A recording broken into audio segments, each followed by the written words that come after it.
안녕하십니까. 자, 부동산 공시법 시간입니다. 자, 공시법은 2차 과목인데, 좀 쉬운 것도 있고 어려운 것도 있습니다. 지적법의 경우는 좀 쉬운 부분이 있지만, 등기법은 좀 어려우니까 감안해 공부하시고, 지적법의 경우는 이제 한 2번 들으면 답이 나옵니다. 근데 등기법은 한 3번 정도 들었을 때 알 것 같은 느낌이 드니까 좀 어려운 부분이 있어서 공부하기 힘들다 할지라도, 예, 포기하지 마시고 공부하시면은 나중에 효자 과목으로 공시법을 자리 잡을 수 있습니다. 먼저 이제 우리의 지적법 들어가기 위해서 먼저 보는데요. 지적이란 것이 무엇이냐? 요 가기 전에 간단히 제 과목 설명드리겠습니다. 제 과목은 공시법이고 이제 2차 과목에 속해 있는데 총 문제가 24문제가 출제가 됩니다. 24문제에다가 부동산 세법에서 16문제가 출제가 되어서 한 과목이 40문제가 만들어집니다. 네, 24문제가 나온다고 해서 좀 등한시하고 뒤로 밀어놨다가는 나중에 골탕 먹으니까 조금씩 공부하고 넘어가시면 충분할 거라고 생각을 하고요. 공시법의 경우는 금방 설명드린 것처럼 이제 지적법이라는 법률이 있고 또 하나가 등기법을 공부하시는데 지적법의 경우는 공부하는 양이 상당히 적습니다. 의외로 적고 난이도 입장에서도 단순히 떨어져요. 좀 난이도가 떨어지는 부분이 있어서 한 2번만 수업 들으시면은 웬만한 기출문제 충분히 풀 수 있습니다. 하지만 등기법의 경우는 양도 많고 난이도도 상당히 어렵습니다. 그럼 이제 공부할 때는 지적법을 먼저 공부하셔야 되고 등기법을 나중에 공부해서 점수를 확보하는 것이 순서가 됩니다. 지적법에서 최소한 10문제 이상을 잡아내신다 각오로 공부하셔야 되고 등기법의 경우는 이제 좀 어려우니까 한 6개에서 7개 정도 목표로 공부하시면은 세법하고 충분히 60은 넘어갈 수 있으니까 이렇게 공부 방향을 잡으시면 됩니다. 공부는 순서가 항상 선, 지적, 후 등기 순으로 공부를 해가고 방향을 잡으시는 것이 순서가 됩니다. 지적법에서 점수가 확보가 되면서 등기법이 좀 채워주게 되면 공시법은 무리 없이 넘어갈 수 있으니까 선, 지적, 후 등기 순으로 공부를 하시기를 바라고요. 지적이라는 것이 무엇인지 하나씩 보면서 내용을 파악하도록 하겠습니다. 우리 교재 보시게 되면 지적법이라는 것이 처음 나와 있는데 지적이라는 것은 먼저 의의가 무엇이냐 나옵니다. 지적이라는 것은 국토 전반에 걸쳐 각 필지별로 토지에 관한 일정한 사항에서 토지의 위치나 또는 형태 또는 토지의 용도, 면적과 소유권에 관한 사항을 국가 또는 그 위임받은 기관이 지적공부에 등록을 하고 이를 국가 또는 지정기관에 비치 관리하는 기록으로서 토지의 호적으로 볼 수 있다고 나와 있는데 지적이란 말 자체가 토지의 질을 따고 호적의 적을 따서 지적이란 말이 만들어집니다. 사람의 경우도 우리가 지금 호적법이 폐지가 되어 있지만 과거엔 호적으로서 다 다룬 게 우리 사람 다루는 장부가 있듯이 토지도 호적을 누재해서 만든 것이 바로 지적이 만들어지므로 지적은 우리나라의 모든 토지를 담당하는 것이 지적이 됩니다. 지적이 담당하는 것은 토지만 담당하겠다가 내용이 되는 것이고 책에 나와 있지 않지만 반대로 건물에 대해서 다루는 법도 존재하는데 건물을 다루는 법은 부동산 건축법에서 담당하다 보니까 건축법은 이제 공법 시간에 배우실 내용이고 저한테는 토지에 관한 사항만 배우게 됩니다. 그럼 이 지적이란 것이 줄여서 토지의 호적이다 이렇게 내용을 파악하시면 되고 이 지적법에 이루는 3가지 요소가 정해지는데 지적법이란 것은 토지를 지적법 등록하는 법이 지적법이다 보니까 3가지 요소가 만들어집니다. 지적의 3요소를 말 쓰는데 먼저 토지란 것이 있어야 할 것이고 두 번째가 등록이라는 행위하고 또 하나가 지적 공부가 3가지 요소가 되어서 토지를 지적 공부에 등록하는 법을 줄여서 지적법이다 보니까 3가지가 3요소가 만들어집니다. 그럼 토지란 것이 어디까지인지 등록은 무엇을 할 것인가 또 지적 공부가 무엇이 있는 걸 공부하시는데 먼저 토지라는 것은 우리 헌법에 규정하기를 토지란 것은 한반도와 그 부속도서를 전부 다 토지로 인정합니다. 한반도라는 것은 육지가 될 것이고 도서는 섬이 되겠죠. 그럼 육지와 섬이란 것은 결국은 바다 위에 있다 보니까 줄여서 해면 위에 있는 전 국토를 토지로 인정하겠다가 토지의 범위가 됩니다. 그럼 토지이냐 아니냐 기준은 바다이냐 아니냐 보고 따지는 것이 기준이어서 바다를 제외한 나머지가 토지로서 인정을 받게 되어 있는데 이 토지라고 칭하는 것은 국유지이건 사유지이건 공유지이건 세금을 내는 과세지이건 비과세지이건 불문하고 전부 다 모든 토지를 대상으로 해서 등록하는 것이 내용이 됩니다. 그래서 중요한 말은 해면 위에 있는 모든 토지를 토지로 포함한다 해서 이게 토지의 정의가 됩니다. 그럼 이 토지가 있을 경우에 등록하게 되어 있는데 등록하는 것은 크게 두 가지예요.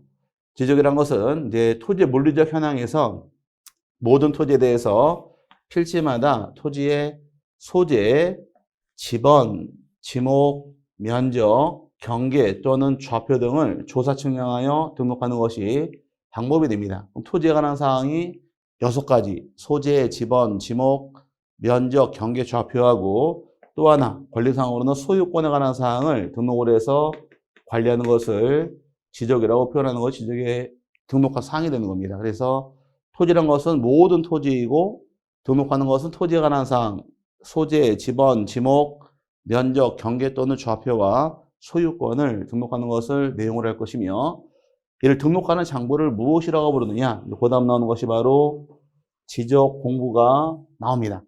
자, 지적 공부의 경우는 이제 법에 나온 내용이 8개가 존재합니다. 지적 공부의 경우는. 자, 이제 뒤에 용어 정리 다시 한번 배우겠지만 지적 공부라는 것은 토지에 관한 일정한 사항을 등록하는 공적인 정보를 지적 공부란 말 쓰는데 지적에 관한 공적인 정보를 줄여서 지적 공부란 말 씁니다. 그래서 이제 종류가 토지대장이라는 대장이 있으며 임야대장이 있고 공유지연명부, 대지권 등록부까지를 줄여서 여기까지를 두 글자로 대장이라고 표현했습니다. 대장이 되고 지적도와 임야도의 경우를 줄여서 도면 이렇게 표현을 합니다. 그다음에 경계점 잡혀 등록부하고 정보 처리 시스템까지 포함을 해서 지적 공부가 8개가 정해집니다. 그럼 이제 모든 토지를 지적 공부하는 장부에다가 토지의 일정한 사항, 소재, 지번, 지목, 면적, 경계 또는 좌표하고 소유권을 등록하는 것을 지적의 3요소로서 정해지는 것이며 이 내용을 토대로 해서 세분해서 이제 공부가 진행이 됩니다. 3요소 간단히 봤고요. 자, 그 다음에 볼 것이 지적의 이제 법률에 내용이 들어가는데 지적이란 것은 먼저 법률 1조의 입법 목적이 정해집니다. 목적이란 것은 1조의 정하기를 이 법은 왜 만들고 왜 시행할 것이냐가 1조에 정해져 있는데 과거에 18회 따문 출제한 적은 있습니다. 이 법은 측량 및 수로주사의 기준 및 절차와 지적공부, 부동산 종합공부의 작성 및 관리 등에 관한 사항을 규정함으로써 국토의 효율적인 관리 및 소유권 보호에 기여함을 목적으로 한다고 정해집니다. 큰 틀의 경우는 국토의 효율적인 관리가 있고 또 하나가 소유권 보호에 목적을 두고 이 법을 시행하겠다 목적이 됩니다. 가볍게 한번 읽어보시고요. 중요한 것은 우리가 공부하면서 세분할 것이 용어 정리입니다. 법률이라는 것은 결과적으로 용어를 얼마큼 잘 해석하고 정리하느냐에 따라서 공부가 편해집니다. 용어란 것은 뒤에 배울 용어가 뒤에 몰려 나오니까 하나씩 세분하시면서 내용을 파악하시면 됩니다.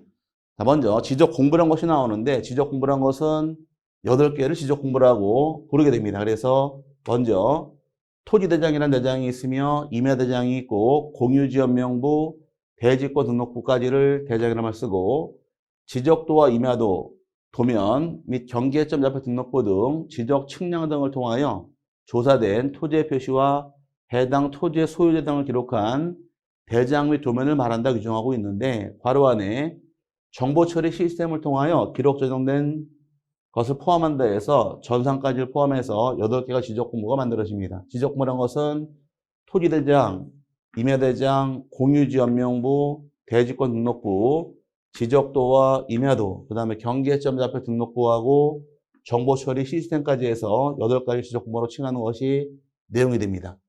그 다음에 이제 지적 공부는 아니지만 용어 정리상에서 연속 지적도란 말이 나오는데 연속 지적도의 경우는 과거에 26회 따문 출제한 적이 있습니다.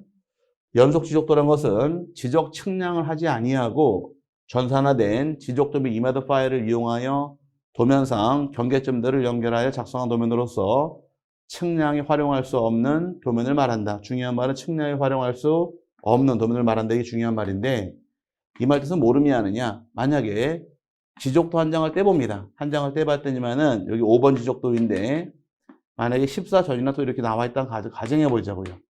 이 토지의 지적도를 확인하고 싶은 경우는 5번 지적도만 떼서 이 내용 확인할 수가 있습니다. 근데 문제는 하나의 필지가 도면 2장에 걸쳐 있는 경우가 있습니다. 6번 지적도에 토지가 이렇게 걸쳐 있는 경우에 만약에 28 답이란 토지가 이렇게 걸쳐 있게 되면은 과거에는 우리 입장에서 지적도 등본 확인하고 싶을 때는 5번 지적도와 6번 지적도를 각각 발급받은 다음에 붙여서 확인을 했습니다.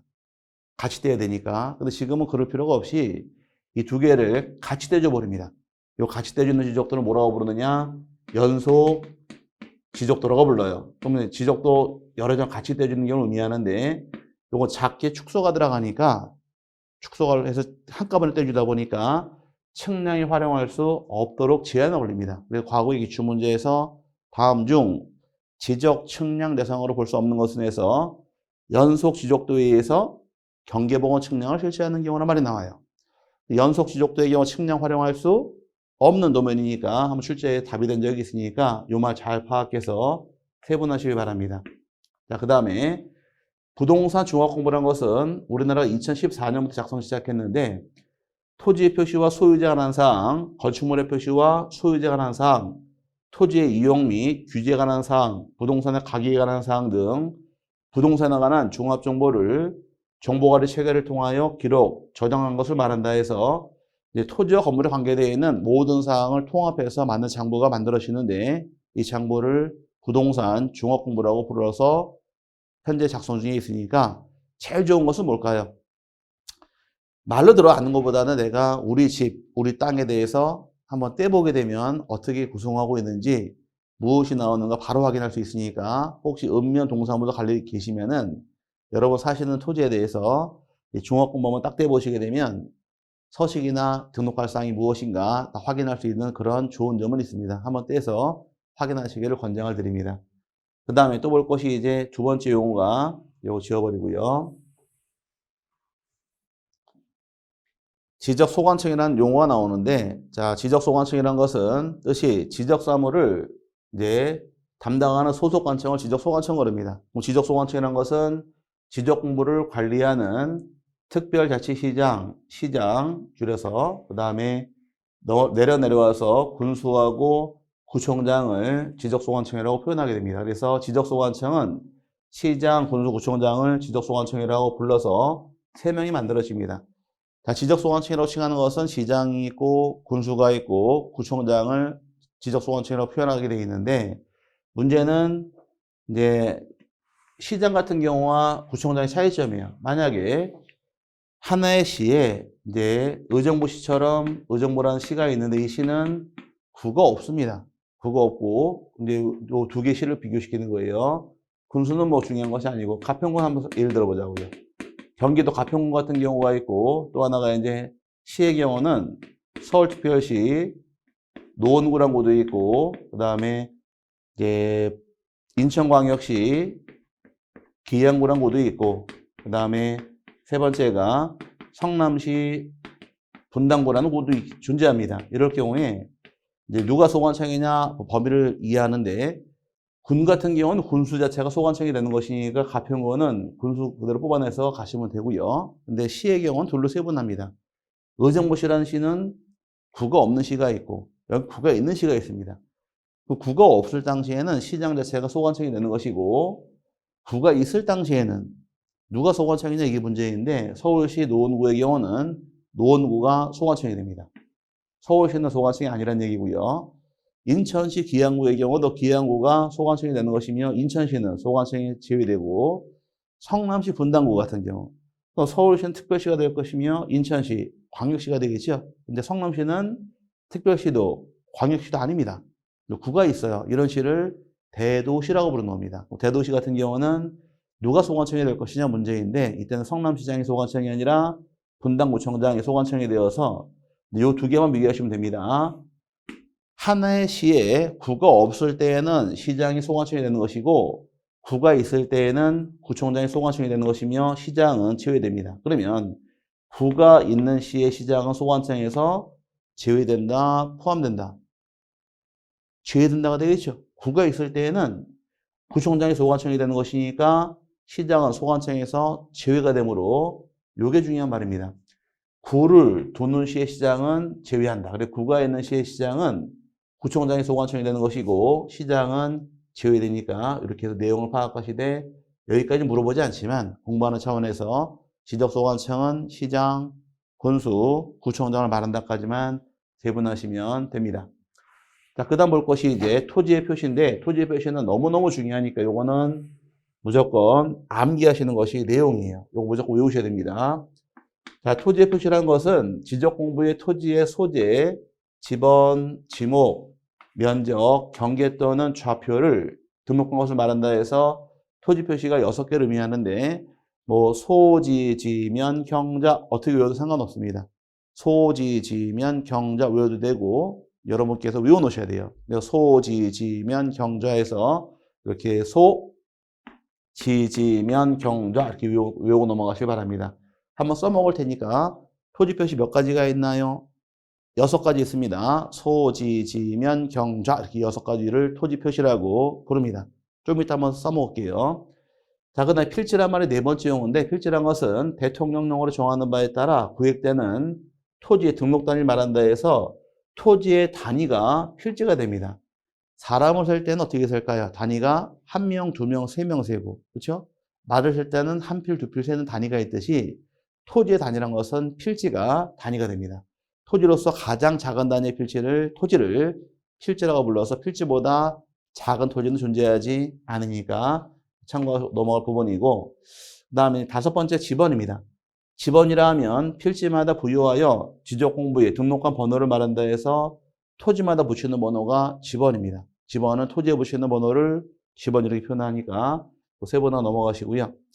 6번째 경우는 이제 지번 부여 지역이 나오는데, 네, 지번 부여 지역이란 것은 지번을 부여하는 단위 지역으로서 동, 리 또는 이에 준하는 지역을 말한다 해서 지번을 부여할 당시에는 동이나 리 단위로 지번을 부여하도록 규정을 합니다. 동이란 것은 도시지역 내에서 시지역은 상계동, 중계동, 하계동 이 동이 되는 것이고, 리는 양수리 이런 식으로 해서 리가 되는 것이니까 군지역은 리, 시지역은 동 단위로 지번을 부여하는 것이 단위 지역이 됩니다. 그 다음에 7번째 지목. 지목이라 함은 토지에 주된 용도에 따라, 이게 중요한 말이죠. 용도에 따라서 토지의 종류를 구분하여 지적 공부에 등록한 것을 말한다 해서 지목을 정할 당시에는 주된 용도별로 지목을 정합니다. 과거 기출문제에서는 지목이라는 토지의 주된 성질에 따라, 성질이 아니라 용도, 주된 지형에 따라, 지형도 아니라 용도니까 용도별로 지목을 세분해서 등록한 명칭을 지목이라고 표현을 합니다. 그 다음에 8번의 경계점. 경계점이라 하면 필지를 구획하는 선의 굴곡점으로서 지적도나 임야도의 도의 형태로 등록하거나 경계점 좌표 등록부에 좌표 형태로 등록하는 점을 말한다. 자, 경계점이라고 칭하는 것은 2가지 경계점이라고 부르는데, 하나는 선의 굴곡점이 있고 또 하나가 좌표가 존재합니다. 2개를 경계점이라고 부르는데, 한번 따져보자고요.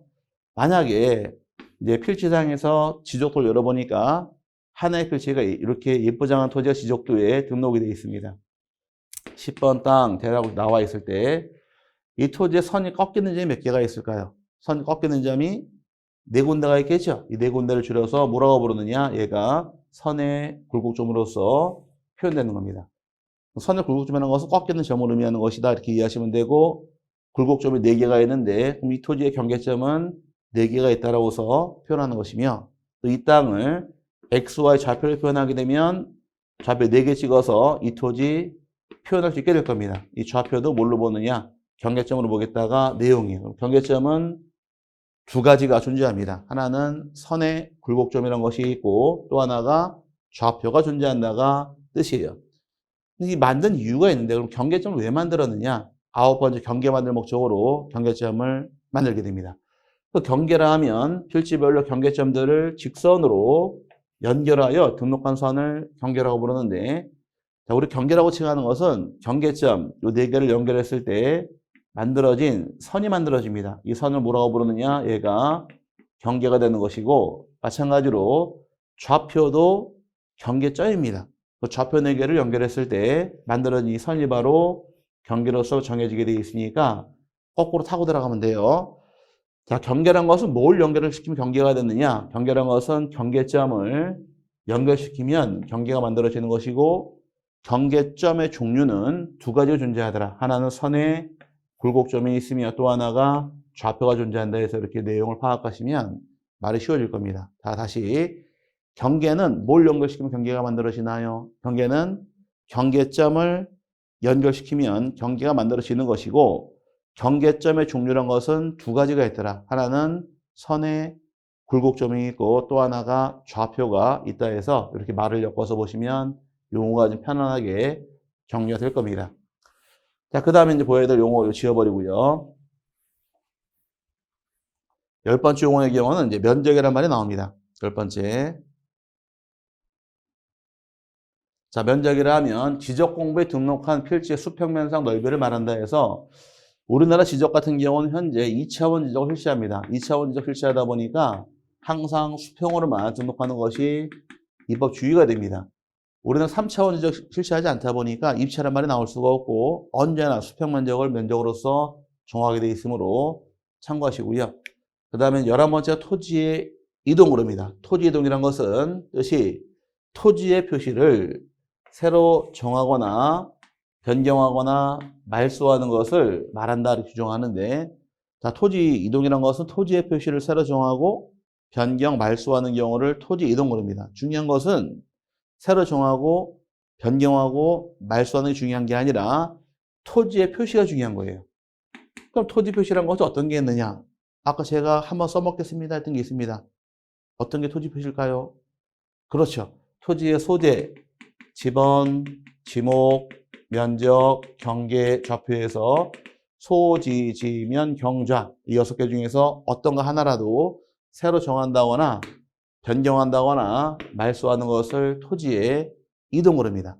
그럼 토지 이동이 되기 위한 조건은 소지, 지면, 경좌만을 대상으로 정하다 보니까 소지, 지면, 경좌가 아닌 것들은 토지 이동에 해당하지 않으므로 이때 써먹기 위해서 토지 표시를 암겨 놓으셔야 됩니다. 토지 표시란 것은 소재, 지번, 지목, 면적, 경계 또는 좌표에서 소지, 지면, 경좌 이 6개를 토지 표시라고 부르고, 이 토지 표시 중에서 어떤 거 하나라도 새로 정한다거나 변경한다거나 말소하는 것을 토지의 이동이라고 부릅니다.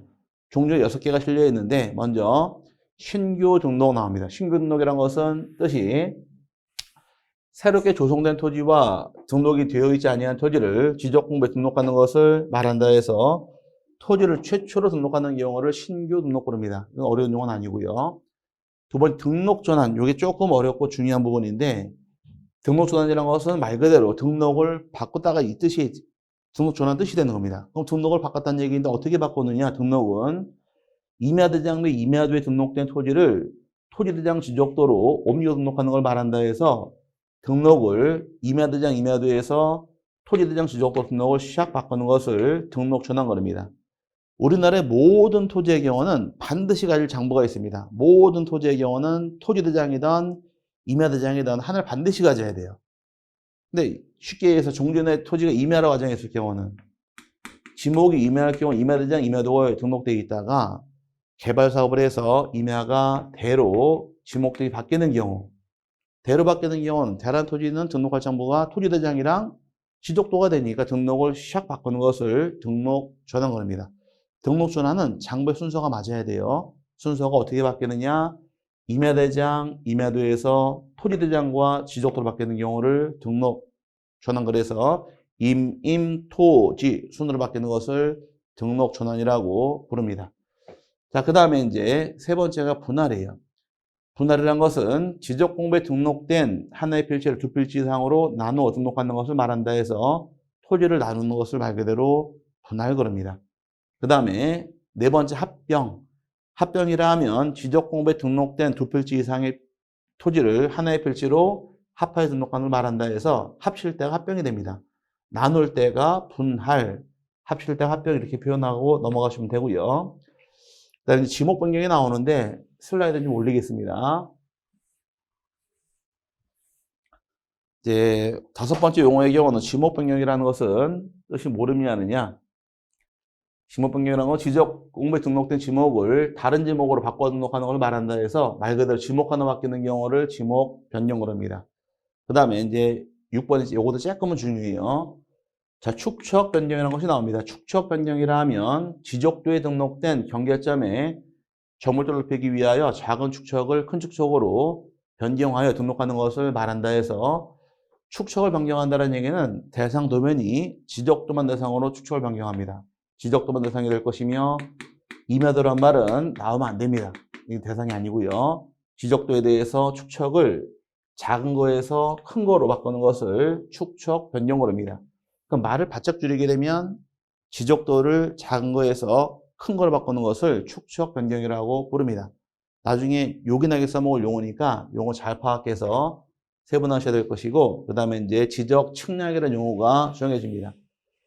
자, 지적 측량이라는 뜻이 토지를 지적공부에 등록을 하거나 지적공부에 등록된 경계점을 지상에 복원하기 위하여 필지의 경계 또는 좌표와 면적을 정하는 측량을 말하며 지적 확정 측량 및 지적 제주사 측량을 포함한다 해서 측량을 실시를 하게 되면 얻는 성과가 세 가지가 존재합니다. 측량을 실시한 경우 얻는 성과의 경우는 경계를 구할 수가 있고, 그 다음에 좌표를 구할 수가 있으며 면적을 구하기 위한 것이 측량의 목적이 됩니다. 그럼 나중에 공부할 때 경계가 바뀝니다. 경계 어떻게 정합니까? 물어봤을 때에는 측량 이 말이 나오면 되고요. 좌표를 정하고 싶습니다. 이때도 측량, 면적을 정하는 경우도 측량에서 경계, 좌표, 면적은 지적, 측량을 통해서 결정하는 것이 방법이 됩니다. 그 다음에 이제 속해 있는 측량 중에서 지적, 확정, 측량 너무너무 중요합니다. 자, 지적, 확정, 측량이라는 것은 이제 앞으로 지적법 공부하게 되면 처음부터 끝날 때까지 계속 나오니까 잡아 놓으셔야 됩니다. 도시개발 사업 등에 따른 사업이 끝나 토지의 표시를 새로 정하기 위하여 실시하는 지적, 측량을 말한다. 자, 도시개발 사업 등이 나와요. 등이란 칭하는 것은 토지와 관계되어 있는 모든 사업을 통칭해 부를 때 등 그럽니다. 그래서 도시개발 사업 등 사업이 끝났을 경우에 실시하는 측량을 지적, 확정, 측량 그럽니다. 이 자체가 기출문제이고 또 많이 써먹을 용어니까 기억하셔야 돼요. 지적, 확정, 측량 딱 그러면 스쳐가는 말이 도시개발 사업 등 이 말 따라 나오면은 편해집니다. 굉장히 중요한 용어가 되고요. 근데 지적 제조사 측량이 나오는데 지적 제조사에 관한 특별법에 따른 지적 제조사 사업에 따라 토지 표시를 새로 정하기 위하여 실시하는 지적 측량을 말한다가 빠졌네요. 넘어갔네요. 자, 지적 제조사 사업 시행지구 내에서 측량할 때가 지적 제조사 측량이 됩니다. 좀 덜 중요한 측량이고 중요한 것은 지적 확정 측량 굉장히 중요하니까 용어 잘 파악하고 넘어가시기를 바랍니다. 이 지적법의 경우 용어만 잘 정리해도 한 30% 먹고 들어가니까 용어 정리 잘 파악해서 공부하고 넘어가시고요. 이제 토지의 등록으로 갑니다. 토지 등록이란 것은 실제로 토지를 어떻게 등록할 것이고 누가 할 것이냐 이제 권한이 정해지는데 토지 등록이란 것은 첫 번째 국토교통부 장관은 모든 토지에 대하여 필지마다 토지의 소재, 지번, 지목, 면적, 경계 또는 좌표 등을 조사 측량하여 지적공부에 등록하였다 해서 최초로 토지를 등록함에 있어서는 국토교통부 장관이 등록하도록 규정하고 있으며 대상 토지 모든 토지를 대상으로 해서 등록하는 것이 과정이 됩니다. 그럼 최초 등록은 누가 하시느냐? 국토부 장관이 하게 되어 있으며 대상 토지라는 것은 모든 토지가 대상으로서 정해집니다. 근데 여기 최초이고 그 이유입니다. 이유에 두 번째 문제가 그 이유인데 지적공부에 등록하는 지번, 지목, 면적, 경계 또는 좌표는 토지 이동이 있을 때 토지 소유자의 신청을 받아 지적소관청이 결정한다. 나옵니다. 토지 이동이 있을 당시에는 토지 소유자 입장에서 지적소관청으로 신청하는 것이 원칙이에요. 근데 문제는 신청이 없을 때에는 지적소관청이 직권으로 조사 측량을 결정할 때가 됩니다. 그런 차이점이 발생했죠. 최초 등록은 누가 하느냐? 국토부 장관이 하게 돼 있으며 그다음에 그 이후에 토지 이동이 발생했을 때는 지적소관청으로 권한이 넘어가다 보니 서로 일치하지 않기 때문에 여기서 시험이 참 많은 출제했습니다. 그래서 최초 등록은 누가 하더라? 국토교통부 장관이 하게 돼 있고 그 이후에 토지의 이동에 관한 사항은 지적소관청에서 결정하는 것이 바뀌는 경우니까 주의하시되 다만 원칙은 신청이 원칙이되 다만 신청이 없을 때에는 직권으로 조사 측량해서 결정할 수 있도록 권한이 내려옵니다. 그 다음에 세 번째가 이것도 중요한 것이 시험 참 잘 나왔는데요. 지적소관청이 직권으로 토지이동 현황을 조사 측량하고자 할 경우에 이때는 작성하는 계획이 있습니다. 수립하는 계획. 이때 어떤 계획을 수립하느냐 이 자체가 기출문제인데 직권으로 갈 경우는 이때 토지 이동 현황조사 계획을 수립하는 것이 내용이 됩니다. 어떤 계획 수립하느냐 외워놓으셔야 돼요. 자, 토지 이동 현황조사 계획을 수립하는 것이 내용이 됩니다. 그러면 최초 등록은 누가 하는 것이고 국토부 장관이 하는 것이고 그 이후에 토지 이동에 관한 사항은 토지 소유자가 지적소관청으로 신청하게 되어 있는데 신청이 없을 때에는 지적소관청 입장에서 직권으로 조사, 측량하여 결정할 수 있더라. 이때 수립하는 계획이 무엇이냐? 요거 외워놓으셔야 됩니다. 나중에는 토지 이동 현황조사 계획을 수립하는 것이 수립하는 계획이니까 여기까지가 시험에서 출제를 굉장히 많이 했습니다. 요거 가장 처음이니까 꼭 잡고 넘어가시고요. 자, 그 다음에 이제 필지로 넘어갑니다. 이제 등록을 해서 세번에서 우리가 필지란 것이 무엇인지 정리를 하는데, 자, 필지란 것은 대통령령이 정하는 바에 따라 등록한 토지의 단위가 필지입니다. 필지란 것은 토지의 등록 단위 필지를만 쓰는데, 필지가 되기 위해서는 등록 단위가 필지이고 6개의 요건에 충족을 해야 돼요. 하나의 필지가 되기 위해서는 먼저 지번부여 지역이 동일할 것. 그 지번부여 지역이란 것은 동이나 리가 같아야 됩니다. 같은 동, 같은 리가 하나의 필지라는 얘기이며 동리가 다를 때에는 하나의 필지로 볼 수가 없도록 제한을 걸립니다. 그 다음에 두 번째가 지목이 동일해야 됩니다. 지목이 동일할 것 같아서 지목이 다른 경우도 하나의 필지로 볼 수가 없는 것이고 토지 소유자가 또 동일해야 됩니다. 소유자가 다른 경우도 하나의 필지로 볼 수가 없고요. 네 번째, 도면에 축척이 똑같아야 됩니다. 축척이 같을 때 하나의 필지인 거지 축척이 다른 경우는 등록을 같이 못하게 되어 있으니까 하나의 필지로 볼 수 없다 해서 축척도 동일해야 됩니다. 그 다음에 집안이 물리적으로 연속이 되어 있어야 돼요. 연속 또는 연접고릅니다.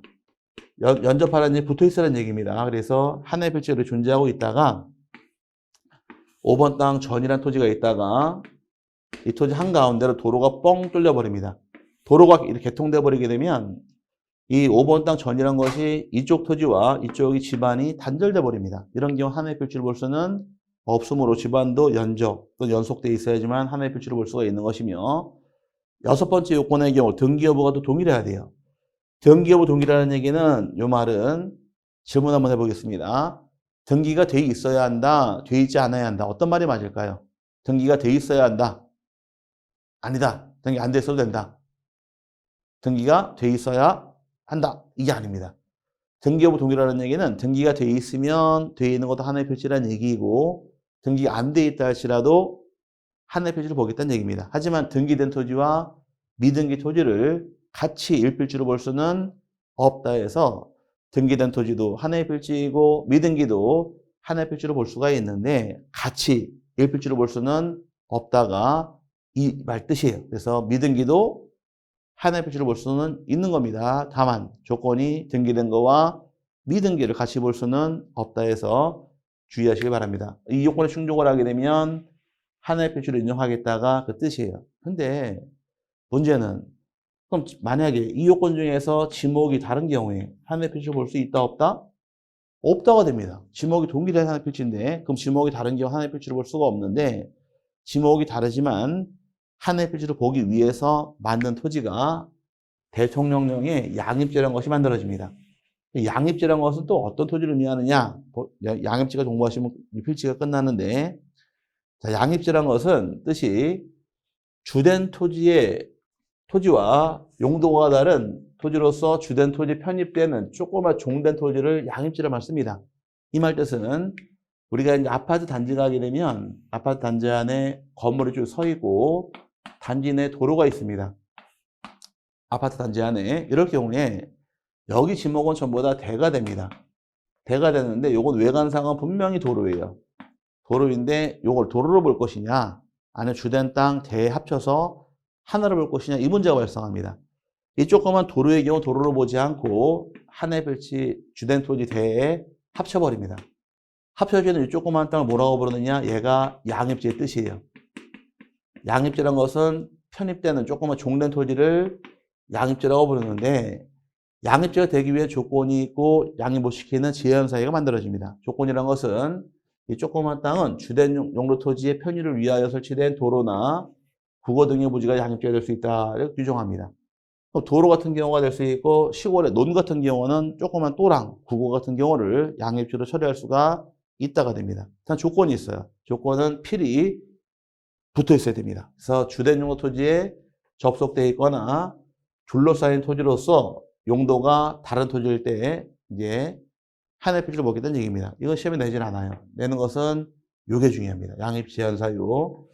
자, 다음은 양입할 수 없다 해서 양입 못 시키는 경우 정해지는데 이때 이 세 개 충족 걸리게 되면은 별개 필지로서 획정을 하게 됩니다. 먼저 종된 토지만 제한을 하고 있는데 종된 토지가 대는 양입할 수 없도록 양입 제한을 걸려버립니다. 종된 땅이 아무리 면적이 작아도 대는 대로 결정합니다. 하나의 사례가 과수원 토지 안에 주거용 토지가 요만큼의 대가 있습니다. 대가 있을 경우에 자 과수원 토지 가격이랑 토지 가격 비교해 보게 되면 어디가 더 가격이 높을까요? 대가 월등히 가격이 비싸겠죠. 이 비싼 땅을 과수원에 합쳐서 같이 볼 수는 없는 것이니까 대란 땅은 아무리 면적이 작아도 별도의 지목 대로 분류하게 되어 있고 편입시킬 수가 없다가 됩니다. 그 다음에 두 번째 경우 종된 용도 토지의 면적이 주된 용도 토지 면적의 10%를 초과하는 경우 양입할 수 없다 해서 10%를 초과하는 경우도 양입은 제한 걸립니다.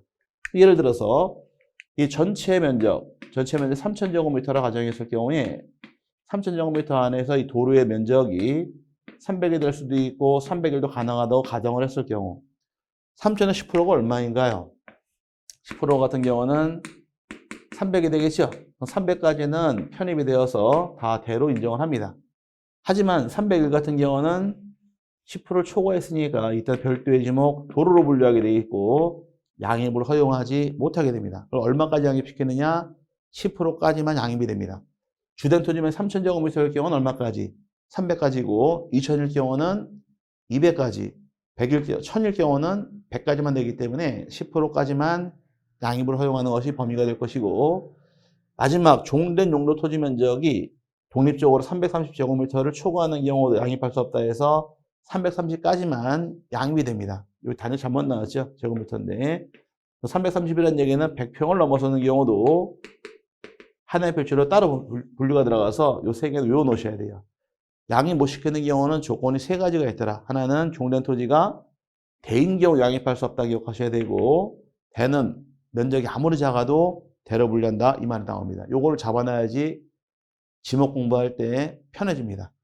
그 다음에 종된 용도 토지 면적이 주된 용도 토지 면적의 10%를 초과하는 경우도 양입할 수가 없는 것이고 종된 땅이 독립적으로 330제곱미터 초과하는 게 양입할 수 없다 해서 대 10% 330제곱미터 요 세 가지 외우셔야 됩니다. 요 세 개만 외우시면은 충분히 문제 볼 수가 있는데 나중에 지금은 처음이니까 중요한 것은 이 세부적에서 외운다기보다는 양입지란 말이 무슨 말 뜻인지 그거를 이해하는 게 거기에 더 중요한 겁니다. 양입지란 것은 편입하는 종된 땅을 양입지라 한다 해서 그 뜻만 좀 이해하시면 앞으로 수업 나갈 때 양입되어서 이 말이 나올 때 그 뜻을 이해할 수 있게 될 겁니다. 양입지 설명으로서 필지랑 양입지까지 정리를 했고요.